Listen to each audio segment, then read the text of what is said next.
Hello, wonderful people. Thank you for joining me on this journey of stepping up to your potential. I'm Sonda Robinson, and I'm a student of self-discovery, freely using pretty much any tool which yields results. I believe that we are the divine exploring itself. And to me, this means I need to take my opportunity to serve that mission to the best of my ability by learning how to use and express as much of my potential as I can. I invite you to learn with me and work on expressing the amazing you that is already inside. There's been a theme through my life, and that is empowerment. Everything I do for myself and for others is aiming at the goal of genuine empowerment. Indeed, I have come to see that the epitome of spiritual practice is fostering empowerment in yourself and in others. Why? Because when we sit within our true power, only then are we free to actually pursue our purpose or purposes, because yes, there can be more than one. Let me restate this. When our ego, which is a part of us that navigates through this 3D world, and our soul or higher self are in alignment, then the full power of that soul can come through into this world, in your life, in your actions, in your mindset. This is how I see empowerment. What's fascinating in a purely intellectual way is seeing how hard it is for most people to genuinely support the empowerment of others. I believe this mainly happens when we ourselves haven't yet reached our own true power, or our ego is not in alignment with our soul self. In this case, the idea that someone else could be powerful is therefore threatening. Again, to restate this, the truly empowered person does not make decisions based on fear in any form. The soul self does not feel fear. Too often I see people who think they are empowered making decisions which are rooted in fears. Fear of not being enough and of not having enough. It is my hope that by the end of this episode, you'll begin to see when this dynamic is in action and recognize when you are both the victim of disempowerment and when you are the perpetrator.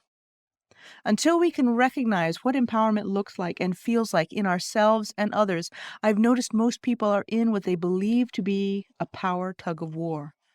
In blunt truth, when any one element of the equation is disempowered, all elements are disempowered. Imagine your old-style Christmas lights. When just one bulb goes out, the entire string is dead. That is humanity. When one person, one race, one gender, one culture, whatever, is made to feel, act, or believe that they are lesser than they're capable of, the entire collective of humanity is dimmer and loses our collective potential. Don't think for a hot minute that because someone can step on another person, that this makes them powerful. It does not. Not in truth, and most certainly not in any sort of spiritual way, regardless of whatever justification is used. The story. While this dual empowerment and disempowerment dynamic is something that I've known, I've also too often fallen prey to others and that I'll give my power away. What exactly does this mean? Well, first off, let's define power. What is power? Think about it for a moment. What is power? In general, there are lots of spheres where power is wielded: financial power, political power, social power, family power, religious power, etc. But what is power itself? The definition that I finally landed on, and the one that I work with, is that power is our ability to effect change. That's it. Our ability to effect change. And with any luck, that change will be in accordance with our will and intention. Here's an example. I have the ultimate power in my room. I can move things from here to there, and no one will undo my work. I recognize I do not have the power to do this sort of thing in my friend's home. I can try and impose my will on their space, and if they undo it, then I can proceed to use emotional abuse, financial bribery, social pressure, or whatever trick I can think up in an effort to get them to capitulate and accept that now I have power over their living space. In essence, I would be using these tricks to steal their power from myself. At least I might believe that's what I was doing. Now let's switch around this scenario. What if my friend walked into my house and started to rearrange everything to suit their needs? And if I attempted to reassert my own preferences, then I would be subject to whatever tactics they chose to employ until I gave up and let them do as they wished. So in the first instance, I'm the one disempowering my friend, while in the second, my friend is disempowering me. Do you see? While this scenario would, of course, be an utterly ridiculous situation, I think it's simplistic enough to serve as an example, and it's also one in which you can easily rearrange the elements to suit your particular examples when you want to examine them to see what might be going on. Maybe it's not a room which is being squabbled over. Maybe it's something else. Other ways that our power can manifest usually relates with self-ownership and self-responsibility. When I take power from my life, I'm signaling that I'm accepting responsibility for the decisions I make and actions I take. It's born of self-confidence, self-assurance, and self-knowledge, to name a few. In my youth, I often fell victim to giving away my power. Why would I give away ownership of my life, my space, my choices? There are two huge reasons that I usually encounter, though I'm sure there's probably more. The biggest one is, if I give away the power of choice, I'm not responsible for what happens. In this case, I get to play the victim and blame someone else. It's not my fault, and someone else made me do it, are the most common statements of the victim. The second reason is, it's just easier to give in than it is to stand my ground. The reasons why it's easier can be anything from avoiding confrontation, the desire to be seen as the good guy, I don't believe I can win anyway, and because the situation isn't important enough to bother with. These two reasons, the ability to blame someone else and it's easier, cover pretty much every instance that comes to mind. Perhaps you can think of some others. In the early days of this journey for what I called emotional intelligence, and now like to consider as a form of spiritual intelligence, I would use writing to explore a theme. I'd populate my story with characters and explore the ideas. It was using this tool that I explored why I didn't seem to be making traction on the things that I wanted to do in my life. Why was I stagnating? I was using Carolyn Mace's 4 survival archetypes, which are the child, the prostitute, the saboteur, and the victim. In my story, the one who came forward first was the saboteur, which is not what I was expecting. She told me, I am the guardian of your personal power. If you don't have the strength to stand up to me, then I can't give you the challenges which would require you to stand up against others. Ouch! The saboteur is the guardian of personal power. Cool. I continued with the story, and eventually the victim came forward and told me, I am the guardian of personal boundaries. Without personal power, I cannot hold my boundary. So the saboteur and the victim in this story both required my ability to hold power. Without it, I would remain subject to the will of others, unable to believe that I was capable of accomplishing things. This realization led me on a journey into power.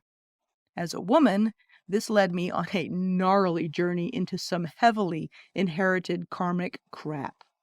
I'll talk more in another episode about recognizing when something you are dealing with belongs to you individually or to some aspect of an identity that is being aligned with. For the purposes of this post, by the time I emerged from that journey and recognized what was going on, I came to recognize that my empowerment consisted of power and responsibility being tightly allied. To stand in my power, I first had to take responsibility for myself. I had to own the idea that everything in my life is because of choices I had made. The buck stopped here with me. Blaming others was a trap. The moment I'd start to think it's not my fault, that's the moment my power began to slip away like water through my fingers. Why? Because I just gave away all responsibility for my situation, and with it, all power to honestly change that situation going forward.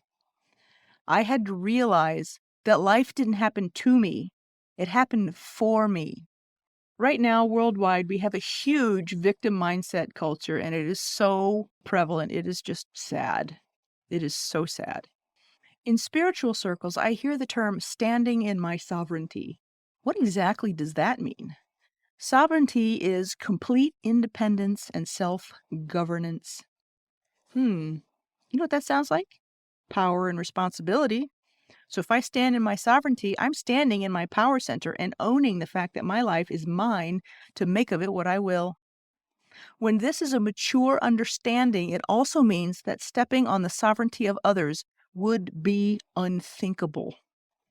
Alas, that is not the case in many places right now. I'm seeing a huge rise in the romanticized notions of socialism and communism, which are actually entirely a disempower the masses so that the few can rule over them approach. As an exercise which is not personal to you, so you can start getting a feel for things, take a look at the news and see where you can spot attempts or demands that select people or groups be disempowered for whatever reason. Listen to the language that's used.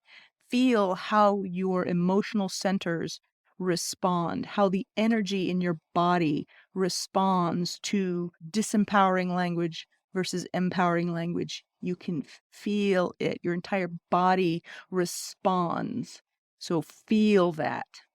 Doing this will hone your ability to see those same scenarios in action in your individual life, especially when they are words coming out of our own mouths. This sort of demand tactic is 100% the bully, which is another name for a deeply disempowered victim who imagines that it's empowered. But it is most definitely not. Why? It has the power to effect change. Doesn't this mean that the person who can force others to accept their demands is therefore in power?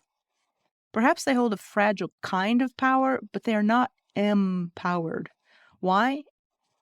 Well, one, they're making decisions in fear, and two, because they've given away their responsibility in the situation. Someone else is responsible for their life and the condition of it.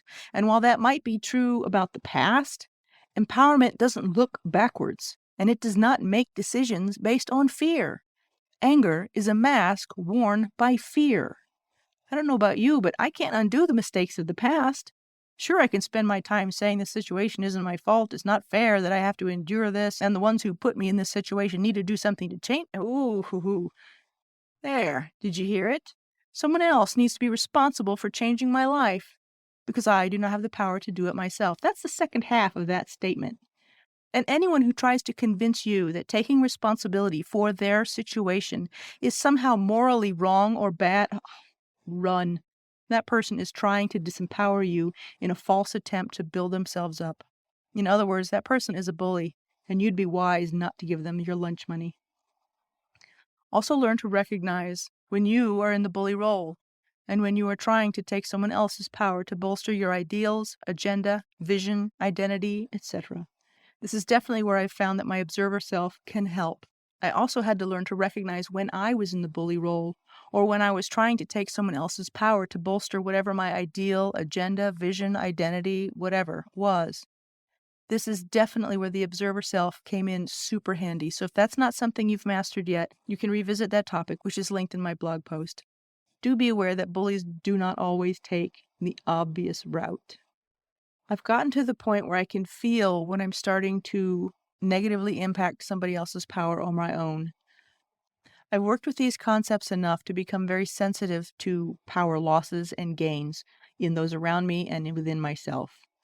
And so the losing of power and the harming of others in that way definitely does not feel good to me. Though when I can feel someone else starting to plug into their power, oh man, I love that feeling. It's like watching someone plug into their soul, quite literally. If you have felt that moment when you find the bad bulb in the string of Christmas lights and then the whole string just lights up, yeah, it's like that. So empowerment is about taking personal responsibility for ourselves and standing in our power enough to know that we can indeed make changes in our lives, that we have the choice of what to do next. Remember in the last episode where I shared a profound mystical experience in which I learned that all the power we'd ever need is already inside of us? That is exactly the feeling I'm talking about here. The victim looks backward and makes excuses for their continued inability to make changes. A bully is a victim who does the same, but demands that someone else take responsibility for making changes so they don't have to. A survivor recognizes that that was a shit situation, learns the lessons available, and looks forward. However shitty things were, the survivor is focused on the next step that they need to take, and they take back both their power and their responsibility for their own life, their personal sovereignty, and then they take those steps. An empowered person knows that life events happen for us, not to us, that it's about what you can do rather than what you can't. With an empowered approach, the base mindset begins looking for ways to grow and expand as a person because we're inspired to see where we can go. If you are working towards stepping up to your potential, I cannot emphasize enough the importance of working to fully empower yourself. Align the soul and the ego and bring your true self online. When you are indeed truly and honestly empowered, then I believe that you will seek to empower everyone around you. Why? Perhaps I'm naive, but I like to think that empowered people are the ones who model humanity's true and greatest potential. If I give those around me a hand up, enabling them to stand on their own 2 feet with dignity and pride so they can start living their life purpose, well, really, isn't that what stepping up to our potential is all about? TLDR. Genuine empowerment is synonymous with personal sovereignty, in which we recognize we are responsible for all aspects of our lives and we own our power to make the changes we want. True empowerment means we encourage and support empowering those around us. I hope you found value in today's episode. You could really help me out by liking and subscribing. The more likes and subscribes it gets, the more the inspiration of stepping up to your potential spreads. This podcast is available through iTunes, Spotify, Stitcher, and many other platforms. I also post a copy on YouTube, and each episode is transcribed and available in print format on my website at steppinguptoyourpotential.com. Until next time, always remember to keep stepping up. You got this.